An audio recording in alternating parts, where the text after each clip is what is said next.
یا اللہ یا اللہ، رحمت پہ تیری ہے آسرا، تجھ پہ بھروسہ ہے رب میرا، رحمت پہ تیری ہے آسرا۔ الحمدللہ رب العالمین والصلاة والسلام علی سید الانبیاء والمرسلین، اما بعد فاعوذ باللہ من الشیطان الرجیم، بسم اللہ الرحمن الرحیم۔ الصلاة والسلام علیک یا رسول اللہ وعلی آلک واصحابک یا حبیب اللہ۔ مدنی چینل کے ناظرین، ایک مرتبہ پھر آپ کے لیے پروگرام قرآن میں ذکر کردہ حیوانات لے کر حاضر ہیں۔ اس پروگرام میں ہم ان حیوانات کا ذکر کرتے ہیں کہ جن کا تذکرہ قرآن مجید فرقان حمید میں آیا ہے۔ آج اس سلسلے میں جن حیوانات کا ذکر کریں گے ان میں سے ایک ذباب اور دوسرا بعودہ ہے۔ ذباب عربی میں مکھی کو کہا جاتا ہے، جبکہ بعودہ مچھر کو کہا جاتا ہے۔ اپنے ٹاپک کی طرف بڑھنے سے پہلے درود پاک کی فضیلت کو اس پروگرام میں شامل کریں گے۔ نبی مکرم صلی اللہ تعالیٰ علیہ وآلہ وسلم پر درود پاک پڑھنے کے ویسے تو بے شمار فضائل ہیں۔ احادیث طیبہ اس بات کی طرف رہنمائی کرتی ہیں کہ جو نبی مکرم صلی اللہ تعالیٰ علیہ وآلہ وسلم پر درود پڑھتا ہے تو اس کے لیے دنیا بھی بہتر ہو جاتی ہے، اس کی آخرت کے بھی اسے اچھے ثمرات ملتے ہیں۔ ایک حدیث طیبہ جسے روایت کرتے ہیں جناب سیدنا انس بن مالک رضی اللہ تعالیٰ عنہ۔ ان انس رضی اللہ تعالیٰ عنہ قال، حضرت انس رضی اللہ تعالیٰ عنہ روایت کرتے ہیں، قال رسول اللہ صلی اللہ تعالیٰ علیہ وآلہ وسلم، نبی مکرم صلی اللہ علیہ وآلہ وسلم نے ارشاد فرمایا، من صلی علی صلاة واحدۃ، جو شخص مجھ پر ایک مرتبہ درود پاک پڑھتا ہے، صلی اللہ علیہ عشر صلوات، تو اللہ عز و جل اس پر 10 رحمتیں نازل فرماتا ہے، وحطت عنہ عشر خطیئات، اور اس کی 10 خطائیں مٹا دیتا ہے، 10 گناہ مٹا دیتا ہے، ورفعت لہ عشر درجات، اور اس کے 10 درجات بلند کر دیتا ہے۔ درود ایک پڑھنا ہے اور فضیلت کتنی ہے کہ 10 مرتبہ اللہ رب العالمین اس پر رحمتیں نازل فرماتا ہے اور 10 خطائیں مٹا دیتا ہے، 10 درجات بلند ہوتے ہیں۔ ایک درود پڑھنے کی یہ برکت ہے، تو جو شخص شب و روز درود پڑھتا رہے گا، جو شخص ہر وقت درود پاک کو اپنی زبان پہ جاری رکھے گا، تو اسے کتنے ثمرات، کتنے فوائد ملیں گے۔ صلو علی الحبیب صلی اللہ تعالی علی محمد صلی اللہ تعالی علیہ وآلہ وسلم۔ آئیے اپنے ٹاپک کی طرف بڑھتے ہیں۔ سب سے پہلے تو یہ دیکھتے ہیں کہ قرآن مجید فرقان حمید میں کس مقام پر ذباب یعنی مکھی کا ذکر آیا ہے۔ یا ایھا الناس ضرب مثل فاستمعوا له ان الذين تدعون من دون الله لن يخلقوا ذبابا ولو اجتمعوا له۔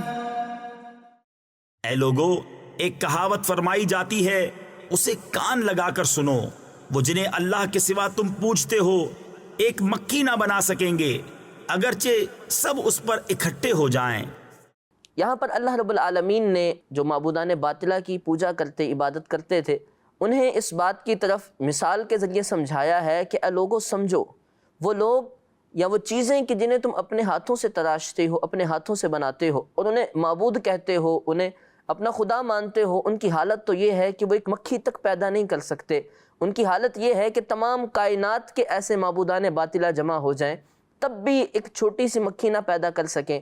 آؤ اس رب کی عبادت کرو جس نے چھوٹی سے چھوٹی چیز بھی اور بڑی سے بڑی جانور، بڑے سے بڑے حیوانات کو بھی پیدا کیا۔ آؤ اس رب کی عبادت کرو جو قادر مطلق ہے۔ آؤ اس رب کی عبادت کرو کہ جو وحدہ لا شریک ہے۔ آؤ اس رب کی عبادت کرو جو بدیع السماوات والارض ہے، جس نے آسمانوں زمینوں کو پیدا کیا۔ آؤ اس رب کی عبادت کرو جب وہ کسی معاملے کا فیصلہ فرماتا ہے، ارادہ فرماتا ہے، تو اس کے لیے فقط کن کہتا ہے تو وہ ہو جاتا ہے۔ تو یہاں پر اللہ رب العالمین نے لفظ ذباب کا ذکر کیا۔ یہ جو مکھی ہے اس کو بھی وہ سب معبودان باطلہ مل کر نہیں پیدا کر سکتے، تو اتنی بڑی کائنات، ان لوگوں کو بسانا اور اتنی خوبصورت اور انوکھی تخلیق سے ان چیزوں کو بنانا، یہ وہ کیسے کر سکتے ہیں؟ پھر آگے اللہ رب العالمین ارشاد فرماتا ہے، وَإِن يَسْلُبْهُمُ الذُّبَابُ شَيْئًا لَا يَسْتَنقِذُوهُ مِنْهُ ضَعُفَ الطَّالِبُ وَالْمَطْلُوبُ مَا قَدَرُوا اللَّهَ حَقَّ قَدْرِهِ إِنَّ اللَّهَ لَقَوِيٌّ عَزِيزٌ۔ العزيز. اور اگر مکھی ان سے کچھ چھین کر لے جائے تو اس سے چھڑا نہ سکیں. کتنا کمزور چاہنے والا اور وہ جس کو چاہا. اللہ کی قدر نہ جانی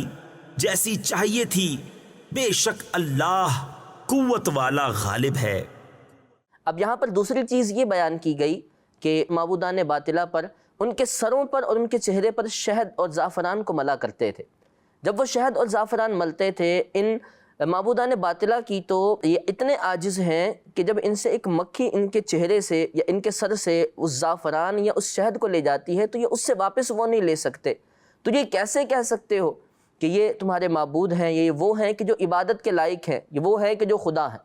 ان کی حالت تو یہ ہے کہ یہ ایک چھوٹی سے چھوٹی مکھی سے بھی جو تھوڑا سا وہ شہد لے جاتی ہے یہ اس سے وہ نہیں واپس لے سکتے. تو یہ کیسے خدا ہو سکتے ہیں؟ اللہ رب العالمین نے یہاں اس مکھی کے ذریعے انسان کو مثال بیان کر کے یہ سمجھایا ہے کہ اے انسان تیرا وہی خدا وحدہ لا شریک ہے جس نے تجھے پیدا کیا. یہ لوگ یہ جو معبودان باطلہ کو مانتے ہیں یہ غلط ہیں، اور یہ سمجھیں اس بات سے اتنے عاجز چیزوں کو معبود مانتے ہیں کہ جو ایک مکھی تک سے کچھ نہیں چھڑا سکتے. پھر آگے اللہ نے فرمایا ضعف الطالب والمطلوب، کتنا ہی کمزور چاہنے والا ہے اور وہ جسے چاہا گیا. اس آیت مبارکہ کے اس حصے کے مفسرین نے مختلف تفاسیر بیان کی ہیں. چاہنے والے سے مراد ایک تو مکھی ہے،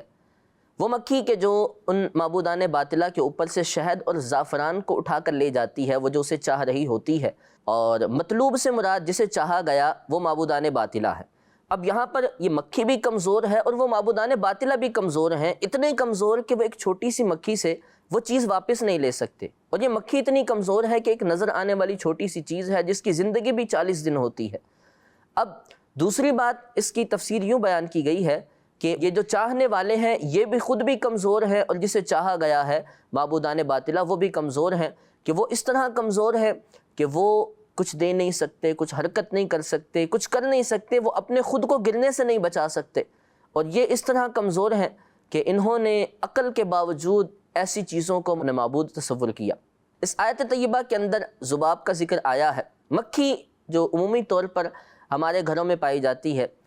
اس کے بہت سی خصوصیات اور اس کا ذکر قرآن میں آیا اور جسے ضرب المثل کے طور پر بیان کیا گیا. یہاں پر اس آیت مبارکہ کے اندر تو اسے ضرب المثل کے طور پر یوں بیان کیا گیا ہے کہ ایک حقیر چیز ہے، اور اس حقیر سی چیز سے بھی معبودان باطلہ خود کو نہ بچا سکتے ہیں، نہ اس سے اس کی چھینی ہوئی چیز واپس لے سکتے ہیں.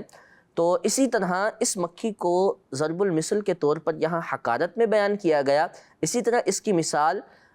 تکبر میں بھی دی جاتی ہے، اور اسی طرح اس کی مثال یوں دی جاتی ہے کہ جو یہ کرتی ہے یہ بڑوں کو عاجز بھی کر دیتی ہے. وہ کس طرح کہ اگر یہ مکھی انسان کے چہرے یا ارد گرد اس کے گھومے تو انسان عاجز آ جاتا ہے، وہ اسے دور نہیں کر سکتا ہے. اور یہ مکھی اگر انسان کو تکلیف یوں پہنچائے کہ وہ اسے بار بار اڑاتا ہے وہ پھر آ جاتی ہے، تو یہ مکھی اس طرح بھی ضرب المثل بنتی ہے کہ یہ پیچھے پڑ جاتی ہے. اور بڑے بڑے متکبرین، بڑے بڑے خود کو بڑا کہنے والے، اور وہ لوگ کہ جو بہت زیادہ تکبر کرتے ہیں، خود کو سب سے بڑا کہتے ہیں یا اپنے خود ہی میں خود کو بہت کچھ مانتے ہیں، یہ ایک چھوٹی سی مکھی انہیں بھی عاجز کر کے بتاتی ہے کہ تو جتنا مرضی بڑا ہو جائے، ایک اور تجھ سے بڑی ذات ہے جو سب سے بڑی ذات ہے، جو وحدہ لا شریک ذات ہے. وہ ذات ہے کہ جس نے تجھے ایک چھوٹی سی مکھی سے عاجز کر دیا. وہ ذات ہے کہ جس کی پیدا کی ہوئی ایک چھوٹی سی مکھی کے سامنے تو بے بس ہو گیا. تو آجا تکبر نہ کر، آجا بڑائی ظاہر نہ کر، آجا خود کو کچھ سمجھنا، اس معبود حقیقی اس رب العالمین کی عبادت میں لگ جا، اس کے سامنے عاجزی کرنے والا بن جا، اس کا سچا بندہ بن جا. تو پھر تکبر ختم ہو جائے گا اور اللہ رب العالمین کی عبادت میں انسان لگ جائے گا. مدنی چینل کے ناظرین، آئیے اب بات کرتے ہیں مکھی کے کچھ عجائبات پہ. مکھی عام ہمارے گھروں میں پائی جاتی ہے. اس کی کچھ خاص عادتیں یوں کہہ لیں کہ جو اس میں خاص طور پر پائی جاتی ہیں. یہ مکھی جب کسی سفید کپڑے سفید چیز پر بیٹھتی ہے تو یہ کالے رنگ کی بیٹ کرتی ہے، لیکن جب کالے رنگ کے کپڑے پر بیٹھتی ہے تو اس کے جسم سے نکلنے والا فضلہ وہ سفید رنگ کا ہوتا ہے، جبکہ کالے رنگ کے کپڑے یا کالے رنگ کی چیز پر بہت کم بیٹھتی ہے. مکھی کے عجائبات میں سے ایک عجیب بات یہ بھی ہے کہ اس کے پروں میں سے، اس کے بازوؤں میں سے ایک بازو میں بیماری اور ایک میں شفا ہوتی ہے. اور جب بھی کسی مشروب، کسی کھانے وغیرہ پر بیٹھتی ہے تو سب سے پہلے اپنا بیماری والا پر وہ اس میں ڈال دیتی ہے. آج کی سائنس نے تحقیق کی تو کچھ عرصہ پہلے تو انہوں نے یہ بات سامنے آئی ان کے، اور انہوں نے اس بات کو ظاہر کیا، لیکن صدیوں پہلے اسی بات کی خبر نبی مکرم صلی اللہ تعالیٰ علیہ وآلہ وسلم دے چکے تھے۔ کریم آقا صلی اللہ تعالیٰ علیہ وآلہ وسلم نے بتا دیا تھا، اذا وقع الذباب فی شراب احدکم، جب تم میں سے کسی ایک کے مشروب میں مکھی گر جائے تو چاہیے کہ وہ اسے پہلے غوطہ دے اور پھر اس کے بعد اسے وہاں سے نکال دے۔ فإن فی احدی جناحیہ داء والاخری شفاء، کیونکہ مکھی کے دو پروں میں سے ایک میں بیماری ہوتی ہے اور دوسرے میں شفا ہوتی ہے، چونکہ جب وہ بیماری والا پر اپنے اس مشروب میں رکھتی ہے تو اس کی وجہ سے اس میں بیماری پھیل جاتی ہے، لیکن نبی مکرم صلی اللہ تعالیٰ علیہ وآلہ وسلم کی تعلیم کے مطابق اور آپ صلی اللہ علیہ وآلہ وسلم کی غیب کی خبر کے مطابق یہ ہے کہ پیداکار علیہ السلام نے فرمایا کہ اسے غوطہ دو، تاکہ وہ جو دوسرا پر ہے جس میں شفا ہے وہ بھی اس مشروب میں جب جائے تو وہ شفا کا کام دے اور وہ جو بیماری تھی وہ ختم ہو جائے۔ تو یہ آج سے صدیوں پہلے پیارے آقا علیہ السلام نے خبر دے دی تھی حدیث مبارکہ میں، جس سے آج تک مسلمان استفادہ کر رہے ہیں۔ آج کی سائنس تو آج بتاتی ہے، لیکن مسلمان اگر نبی پاک صلی اللہ علیہ وآلہ وسلم کی تعلیمات کو پڑھے، نبی مکرم صلی اللہ تعالیٰ علیہ وآلہ وسلم کی احادیث کو ملاحظہ کرے، تو پیارے آقا علیہ السلام نے بہت سی ایسی غیب کی خبریں دی اور بہت سے ایسے طریقے بیان فرمائے ہیں کہ جو آج کی سائنس جنہیں بہتر کہتی ہے، اور وہ حضور علیہ السلام کے امتیوں کو نبی مکرم صلی اللہ علیہ وآلہ وسلم کے اسوہ حسنہ پر عمل کرنے والوں کو 1400 سال سے وہ چیزیں مل چکی ہیں۔ اب اگر بات کریں تو مکھی، اس کی فطرت یہ ہے کہ یہ عمومی طور پر گندگی والے مقامات پر بیٹھتی ہے، اور قرآن مجید فرقان حمید میں سورہ یونس میں آپ نے جہاں حضرت یونس علیہ السلام کا واقعہ پڑھا ہوگا، سنا ہوگا، تو وہاں پر جب آپ کو مچھلی کے پیٹ سے نکالا گیا اور ایک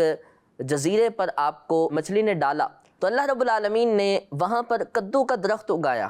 آپ بھی سوچ رہے ہوں گے کہ کدو کا درخت کیسے ہو سکتا ہے، کدو کی تو بیل ہوتی ہے، لیکن یہاں پر اللہ رب العالمین نے اپنے پیغمبر کے لیے کدو کا درخت اگایا تھا۔ کدو کی بیل کی یہ خاصیت ہوتی ہے کہ اس کے ارد گرد مکھی نہیں آتی ہے، تو چونکہ اس وقت حضرت یونس علیہ السلام بہت کمزور ہو چکے تھے مچھلی کے پیٹ میں کچھ دن رہنے کے بعد بھوک پیاس کی وجہ سے، تاکہ آپ پر مکھیاں نہ آئیں اور آپ کو مکھیاں تنگ نہ کریں، تو اس لیے اللہ رب العالمین نے آپ کے لیے وہاں پر ایک کدو کا درخت اگایا، اور یہ بھی آپ کا ہی ایک معجزہ تھا اللہ رب العالمین کی طرف سے کہ ہوتی بیل ہے لیکن آپ کے لیے اس درخت کو بنایا گیا کدو کے، اور یہ قرآن مجید فرقان حمید میں سورہ یونس میں موجود ہے۔ اب بات کریں نبی مکرم صلی اللہ تعالیٰ علیہ وآلہ وسلم کی، تو قاضی ایاز مالکی رحمۃ اللہ تعالیٰ علیہ شفا شریف میں اس بات کو لکھتے ہیں کہ نبی مکرم صلی اللہ تعالیٰ علیہ وآلہ وسلم کے نہ تو کبھی مبارک بدن پر اور نہ ہی آپ کے کپڑوں پر کبھی بھی مکھی نہیں بیٹھی تھی۔ یہ پیارے آقا علیہ السلام کی خصوصیت، پیارے آقا علیہ السلام کا خاصہ تھا کہ اللہ رب العالمین نے آپ کو یہ عطا کیا تھا کہ مکھی آپ کے نہ بدن پر بیٹھتی تھی اور نہ ہی مکھی آپ کے مبارک کپڑوں پر بیٹھتی تھی۔ اب بات کریں تو مکھی کے اندر ایک جرت اور ایک بہادری یہ پائی جاتی ہے کہ جو مکھی ہے بڑے سے بڑا بادشاہ، بڑے سے بڑا سلطنت والا جیسا بھی ہو، یہ اس کے بھی چہرے پر بیٹھ جاتی ہے اور اسے بھی تنگ کر کے رکھ دیتی ہے۔ مأمون رشید نے ایک مرتبہ امام شافعی رحمۃ اللہ تعالیٰ علیہ سے اس بارے میں پوچھا کہ اس مکھی کو کیوں بنایا اللہ رب العالمین نے، اس کو کیوں پیدا کیا گیا ہے؟ تو امام شافعی رحمۃ اللہ تعالیٰ علیہ نے یہ جواب دیا کہ جو مکھی ہے یہ بڑے بڑے بادشاہوں، بڑے سے بڑے حکم والوں کے تکبر کو توڑ دیتی ہے، اور حقیقت یہی ہے، شاید اس کی ایک حکمت یہ بھی ہو کہ اللہ رب العالمین نے اس مکھی کو بنایا ہو حضرت انسان کو بتانے کے لیے، انسان تو بہت بڑا سمجھتا ہے خود کو، لیکن تیری حقیقت یہی ہے، تکبر نہ کر، یہ مکھی سے تو عاجز آ جاتا ہے۔ تو یہ امام شافعی رحمۃ اللہ تعالیٰ علیہ نے مأمون رشید کو جواب دیا۔ مکھی کی ایک خاصیت یا مکھی کی ایک فطرت یہ بھی ہے کہ وہ عام طور پر گندگی پر بیٹھتی ہے، لیکن اس کے باوجود ایک عجیب بات یہ ہے کہ حج کے دنوں میں مینا کے مقام پر جہاں قربانیاں ہوتی ہیں بہت سی، اور حاجیوں کی بے اعتدالی کی وجہ سے بہت سی گندگی بھی ہو جاتی ہے، لیکن اس مقام پر اس مقدس جگہ کے ہونے کی وجہ سے، یا اللہ رب العالمین بہتر جانتا ہے کہ اس نے اس مکھی کو کیا سکھایا ہے کہ جہاں ہزاروں نہیں لاکھوں کا مجمع ہوتا ہے اور دور دور سے حاجی آتے ہیں، اور اس مقام پر بے اعتدالی کی وجہ سے جو گندگی بھی ہو جاتی ہے، اس کے باوجود وہاں ایک مکھی نظر نہیں آتی۔ آئیے اب ایک عجیب واقعہ سنتے ہیں۔ حضرت سیدنا سلیمان فارسی رضی اللہ تعالیٰ عنہ، نبی مکرم صلی اللہ علیہ وآلہ وسلم کے صحابی، آپ فرماتے ہیں کہ ایک مکھی کی وجہ سے ایک شخص جہنم میں چلا گیا اور اسی ایک مکھی کی وجہ سے ایک شخص جنت میں داخل ہو گیا۔ تو لوگوں نے عرض کی کہ علی جا وہ کس طرح؟ تو آپ نے فرمایا گزشتہ زمانے کے اندر بعض لوگ ایک روڈ کے کنارے، ایک سڑک کے کنارے بیٹھے تھے اور ساتھ اپنے معبود باطل کو رکھ کے بیٹھے تھے۔ وہ یہ کہتے تھے جو گزرتا کہ اسے کچھ نذرانہ پیش کرو۔ ایک شخص گزرا جس کے پاس کچھ نہیں تھا، تو انہوں نے اس سے بھی اسی بات کا مطالبہ کیا کہ ہمارے اس معبود باطل کو کچھ پیش کرو۔ وہ کہنے لگا میرے پاس کچھ نہیں۔ کہا پیش کرو اگرچہ ایک مکھی ہی کیوں نہ ہو۔ تو اس نے ایک مکھی پکڑ کے یا مار کے اس کے سامنے رکھی، اس کا انتقال ہوا۔ تو حضرت سلیمان فارسی نے فرمایا کہ وہ شخص جہنم میں چلا گیا کہ اس نے ایک معبود باطل کو اگرچہ ایک مکھی ہی پیش کی، تو یہ مکھی پیش کرنا اس کے لیے جہنم میں داخل ہونے کا سبب بن گیا۔ اسی طرح ایک اور شخص جب وہاں سے گزرا تو اسے بھی اسی طرح کہا گیا، اس سے یہ مطالبہ کیا گیا کہ اس کو کچھ پیش کرو ہمارے معبود باطل کو، تو وہ بھی کہنے لگا میرے پاس کچھ نہیں۔ تو اس پر انہوں نے کہا کہ ایک مکھی ہی اگرچہ پیش کر دو لیکن کچھ نذرانہ کرو۔ وہ شخص اس بات سے منکر ہوا، وہ کہنے لگا کہ میں ایسا نہیں کروں گا۔ یہ بات سن کر وہ جو جھوٹے لوگ تھے، جھوٹے معبود کی عبادت کرتے تھے، انہوں نے اس شخص کو شہید کر دیا، اور وہ شخص اس ایک مکھی کو نذرانے کے طور پر نہ پیش کرنے کی وجہ سے جنت میں داخل ہو گیا۔ تو مکھی کے عجائبات سنیں، مکھی کی قرآن مجید فرقان حمید میں واقعہ سنا اور اس کے متعلق بہت سی دلچسپ معلومات سنی، اور اس سے بہت کچھ سیکھنے کو بھی ملا کہ چھوٹی سی مکھی بھی بڑے سے بڑے انسان کے تکبر کو توڑ دیتی ہے۔ انسان کو عاجزی پسند ہونا چاہیے، انسان کو اللہ رب العالمین کے سامنے اللہ رب العالمین کی بندگی کر کے جھک کر رہنا چاہیے۔ اللہ رب العالمین بہت عزتیں عطا فرماتا ہے۔ حدیث پاک میں ہے، نبی مکرم صلی اللہ علیہ وسلم نے ارشاد فرمایا من تواضع للہ، جو اللہ کے لیے عاجزی کرتا ہے، انکساری کرتا ہے، جھک کر رہتا ہے، فقد رفعہ اللہ، اللہ اسے بڑی بلندیاں دیتا ہے، بڑے مقام اس کے درجات بلند ہوتے ہیں۔ تو عاجزی کرنی ہے۔ مدنی چینل کے ناظرین، آئیے اب بات کرتے ہیں دوسرے ٹاپک یعنی مچھر پر۔ مچھر کو عربی میں بعودہ کہا جاتا ہے، اور سورہ بقرہ کے اندر اس کا ذکر اس طرح موجود ہے، ان اللہ لا یستحی ان یضرب مثلا ما بعوضة فما فوقها، بے شک اللہ اس سے حیا نہیں فرماتا کہ مثال سمجھانے کو کیسی ہی چیز کا ذکر فرمائے، مچھر ہو یا اس سے بڑھ کر۔ فوقہا کے دو معنی بیان کیے، ایک تو یہ کہ جو مچھر سے بھی حقارت میں کم تر ہو، اس سے بھی چھوٹی چیز یا اس سے بھی ذلیل تر چیز ہو، یا مچھر سے دوسری جو اس کی تفسیر ہے یہ کہ یا مچھر سے تھوڑی بڑی ہو قد میں، چھوٹی سے چھوٹی چیز یعنی مچھر کی، یا اس سے بڑی چیز کی مثال بیان کرے، اللہ اس سے حیا نہیں فرماتا۔ فَأَمَّا الَّذِينَ آمَنُوا فَيَعْلَمُونَ أَنَّهُ الْحَقُّ مِنْ رَبِّهِمْ وَأَمَّا الَّذِينَ كَفَرُوا فَيَقُولُونَ مَاذَا أَرَادَ اللَّهُ بِهَذَا مَثَلًا يُضِلُّ بِهِ كَثِيرًا وَيَهْدِي بِهِ كَثِيرًا وَمَا يُضِلُّ بِهِ إِلَّا الْفَاسِقِينَ۔ تو وہ جو ایمان لائے وہ تو جانتے ہیں کہ یہ ان کے رب کی طرف سے حق ہے، رہے کافر وہ کہتے ہیں ایسی کہاوت میں اللہ کا کیا مقصود ہے۔ اللہ بہتیروں کو اس سے گمراہ کرتا ہے اور بہتیروں کو ہدایت فرماتا ہے، اور اس سے انہیں گمراہ کرتا ہے جو بے حکم ہیں۔ اب یہاں پر آیت طیبہ کے اندر اللہ رب العالمین نے اس بات کو بیان کیا ہے کہ اللہ رب العالمین اس بات سے حیا نہیں فرماتا کہ وہ کسی مچھر یا اس سے بھی کم تر چیز کی مثال بیان فرمائے۔ تفسیر کبیر کے اندر امام فخر الدین رازی رحمۃ اللہ تعالی علیہ اس آیت کا شان نزول یہ لکھتے ہیں کہ سورہ بقرہ کے اندر جس مقام پر یہ آیت موجود ہے، اس سے پہلے منافقین کا تذکرہ ہے، اور منافقین کی حالت کو دو مثالوں سے اللہ رب العالمین نے بیان فرمایا ہے۔ مثلهم كمثل الذي استوقد نارا فلما أضاءت ما حوله ذهب الله بنورهم وتركهم في ظلمات لا يبصرون صم بكم عمي فهم لا يرجعون أو كصيب من السماء فيه ظلمات ورعد وبرق۔ ان کی کہاوت اس کی طرح ہے جس نے آگ روشن کی، تو جب اس سے آس پاس سب جگمگا اٹھا اللہ ان کا نور لے گیا اور انہیں اندھیریوں میں چھوڑ دیا کہ کچھ نہیں سوجھتا۔ بہرے، گونگے، اندھے تو وہ پھر آنے والے نہیں،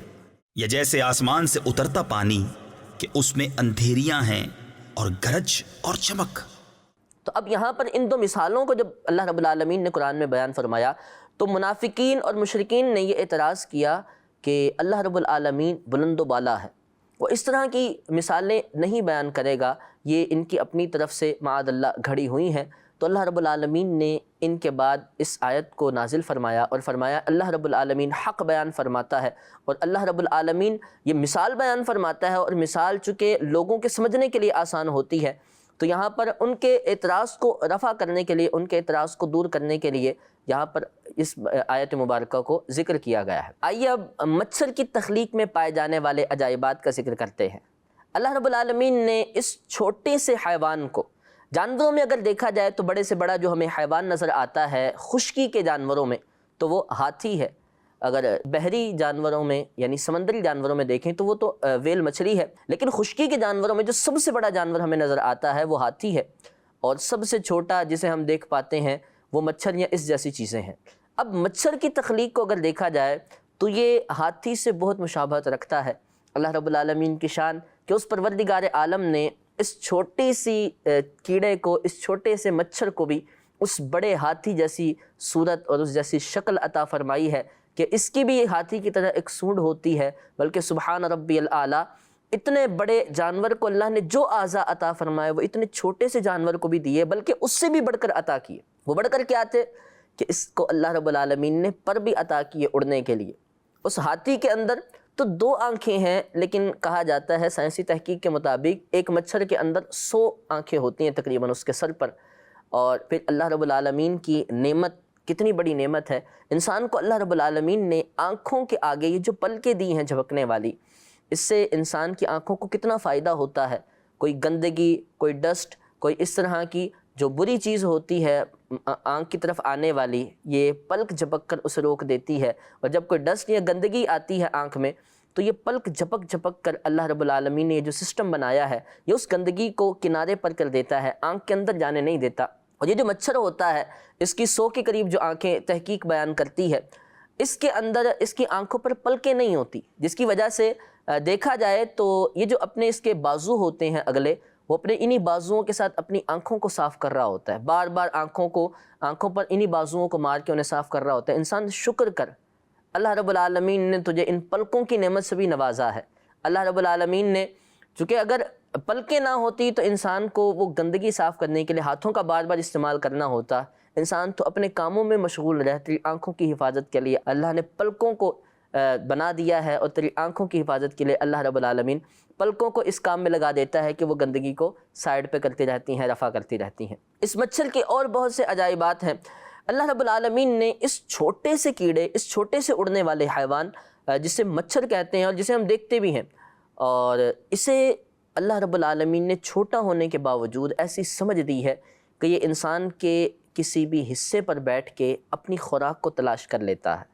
یہ انسان کے جسم پر بیٹھ کے، انسان کی جلد میں جو مسام ہوتے ہیں، جو چھوٹے چھوٹے سوراخ ہوتے ہیں، یہ ان کے اندر اپنی جو سونڈ ہوتی ہے اسے داخل کر کے اپنی خوراک حاصل کر لیتا ہے۔